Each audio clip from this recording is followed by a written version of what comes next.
লোহার কড়াইয়ে কখনো আমার পিঠা বানানো হয় না, এবারেই প্রথম। ইউটিউবে দেখলাম লোহার কড়াইয়ের মধ্যে অনেক সুন্দর পিঠা হয়, সেজন্যই আজকে টেস্ট করলাম। প্রথম পিঠা আমার একেবারেই হয়নি, এই পিঠা দেখে আমার অনেক মন খারাপ হয়ে গেছে।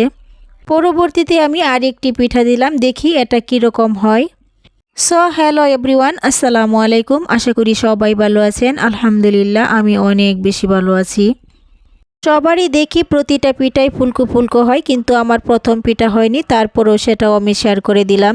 আমার লাইফস্টাইল ভিডিওতে ভালো মন্দ সব কিছুই থাকবে। অনেকেই আছে মন্দটা শেয়ার করে না, শুধু ভালোটাই শেয়ার করে। সবাইকে দেখি সিদ্ধ চাল, আউলা চাল, পোলাওয়ের চাল একসাথে করে সুন্দরভাবে ধুয়ে হালকা গরম পানি দিয়ে 2 ঘন্টার জন্য ভিজিয়ে রাখে। 2 ঘন্টা পর পানি ঝরিয়ে তারপর ব্লেন্ড করে নেয়। ব্লেন্ড করা হয়ে গেলে লবণ দিয়ে সুন্দরভাবে এরকম কড়াইয়ের মধ্যে দিয়ে ফুলকো ফুলকো পিঠা বানাই। তা দেখে কিন্তু আমার মনে অনেক লোভ জেগে গেল। সবাই এত সুন্দর ফুলকো ফুলকো পিঠা বানিয়ে খায়, আর আমি কেন বসে থাকবো? সেজন্যই আমিও ট্রাই করলাম। আমার পিঠা একেবারেই মন্দ হয়নি, মোটামুটি হয়েছে, যা খাওয়া যাবে। প্রথম পিঠা দেখে আমার ভীষণ মন খারাপ হয়েছিল, একেবারেই ফুলেনি। পরবর্তীতে যখন আরেকটি পিঠা দিলাম, সে পিঠা কিন্তু ফুলে গিয়েছে, আর সেই পিঠা দেখে আমার মুখে হাসিও ফুটেছিল।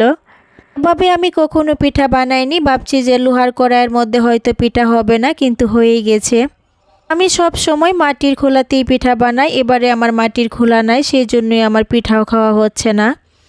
এই তো সুন্দর সুন্দর পিঠা বানিয়ে নিলাম খুব সহজেই। চাউলের গুঁড়া গড়ে নেই, তাতে কি হয়েছে, চাল ব্লেন্ডার করে পিঠা বানিয়ে নিলাম।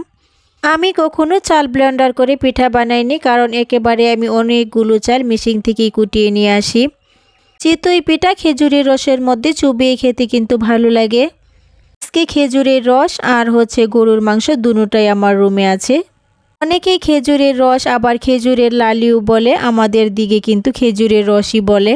খাওয়ার জন্য টেবিলে চলে আসলাম। এই তো দেখেন পিঠার রং কিন্তু পাল্টে গেছে, ক্যামেরার মধ্যে হলুদ দেখাচ্ছে। বাস্তবে পিঠাগুলো সাদা, কিন্তু ক্যামেরার মধ্যে হলুদ আসছে। খেজুরের রস দিয়ে এখন আমি পিঠা খেয়ে নেব। পিঠার ভিতরেও কিন্তু অনেক নরম জালি জালি হয়েছে, এই তো দেখেই বুঝতে পারছেন কত সুন্দর পিঠা হয়েছে। বুড়া মানুষ আর ছোট মানুষের জন্য একেবারেই পারফেক্ট একটা পিঠা।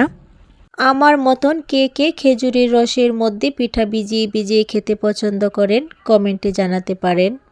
ছোটবেলা কত যে খেয়েছি, গাছ থেকে হাঁড়ি পাড়ার সাথে সাথে ছেঁকে আমরা খেয়ে নিতাম। আমাদের বাড়িতে পুকুরের চারপাশে অনেক খেজুর গাছ ছিল।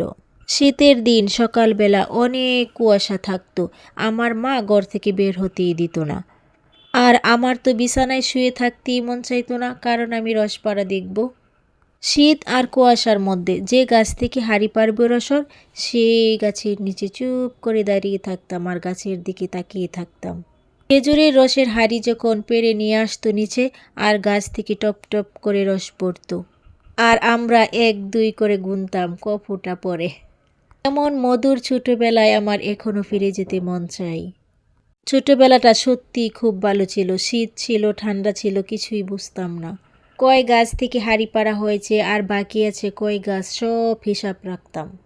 আর এখন বাজার থেকে কিনে এনে খাই, আগের সেই স্বাদও নেই। পিঠা খেয়ে তো আর সারাদিন থাকতে পারবো না, সেই জন্য একটু শুটকির তরকারি রান্না করে নিচ্ছি। কথা বলতে বলতে একেবারেই ভিডিওর শেষ পর্যায়ে চলে আসছি। আপনাদের সকলের সুস্বাস্থ্য কামনা করে আমি আজকের মতো বিদায় নিচ্ছি। আসসালামু আলাইকুম ওয়া রাহমাতুল্লাহ।